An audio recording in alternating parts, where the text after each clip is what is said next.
উত্তর দিনাজপুর জেলার করণদিঘি থানার অন্তর্গত আলতাপুর ২ নম্বর গ্রাম পঞ্চায়েতের বিহিনগড় গ্রামে জমি মাফিয়াদের দৌরাত্মে বাড়ি ছাড়া হয়েছিল শামীম আক্তারের পরিবার। হাইকোর্টের নির্দেশে বাড়ি ফিরলেও পরে ঘর ছাড়া হয়ে যায় পরিবারটি জমি মাফিয়াদের ভয়ে।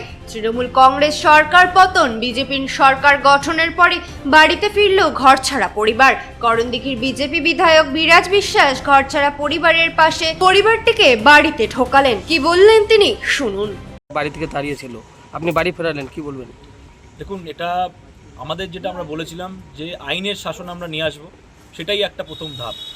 একটা মানুষ, একটা সংখ্যালঘু মাইনরিটি পরিবার, শিক্ষিত পরিবার, যার পরিবারকে কিছু জমি মাফিয়া, বিশেষ করে এই নামগুলো হচ্ছে লুতাফুর রহমান, ফিরোজ খান, রেজাউল হক, শওকত আলী, মোয়াজ্জেম হোসেন, এদের আবার উর্ফে লেটু, শেটু আর মিঠুন আর নিখিল, মনে হয় কি নাম জানি, উকিল না ফুকিল। তো এই সকল দুষ্কৃতীরা পূর্বের যে বিধায়ক ছিল তারই নেতৃত্বাধীন এই জমিটাকে দখল করতে এসেছিল। এদের দখল করতে এদের প্রথমে হুমকি চমকি দেয়, যখন এরা না মানে তখন এদের আইনের ভয় দেখিয়ে, বিভিন্ন মামলা, ফলস মামলার ভয় দেখিয়ে জমি দখল করার প্ল্যান করে। পরবর্তীতে পরিবারটা না মানার পরে যখন কোর্টে যায়, দ্বারস্থ হয়, তখন এই পরিবারকে জানে মেরে দেওয়ার হুমকি দেয়। পরিবারকে ইভেন কি পরবর্তীতে এসে পরিবারের উপরে ডাকাতি, মানে লুটপাট করে, বাড়িতে একটা সামান্য বাচ্চাদের খেলনাটুকু পর্যন্ত নেই, যে বাথরুমটা যে ব্যবহার করবে সেই বাথরুমটাকে কংক্রিট দিয়ে সিল করে দিয়েছে। মানে চিন্তা করুন অসভ্যতামির কতটুকু নিচে নামতে পারে।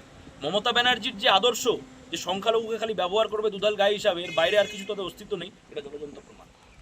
আজ ভারতীয় জনতা পার্টি সুশাসন প্রতিষ্ঠিত করেছে পশ্চিমবাংলায়। আমাদের মাননীয় মুখ্যমন্ত্রী শুভেন্দু অধিকারীর নেতৃত্বে, আমাদের এমপি সাহেব, তার নেতৃত্বে আমরা আজ এই দাদাদের বাড়িতে আবার তাদের ফিরিয়ে দিলাম। আর তাদের আশ্বাসনও দিলাম যে কেউ যদি তাদের উপরে আঙুল উঠিয়ে যদি কথা বলে, তাদের জমি তাদেরই, এটা তাদের অধিকার, এটা কেউ যদি ছিনার কোশিশ করে, আমরা আইনের শাসন চলবে এখানে, ওই মাফিয়াদের শাসন চলবে না। মাফিয়া শাসন শেষ, সুশাসন চলে এসছে, রামরাজ্য প্রতিষ্ঠিত হয়েছে। কলকাতা হাইকোর্টের অর্ডারে 7 দিনের পুলিশি পাহারায় এই বাড়িতে ঢুকেছিল, রিপাবলিক বাংলায় আমরা খবরও করেছিলাম।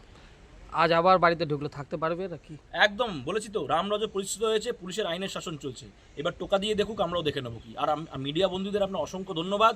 ওই সময়টা আপনারা পাশে দাঁড়িয়েছেন, তাদের পাশে যখন আপনারা দাঁড়িয়েছেন, আপনাদের অসংখ্য ধন্যবাদ। করণদিঘি থেকে বিথিকা পালের রিপোর্ট, কুলিক নিউজ।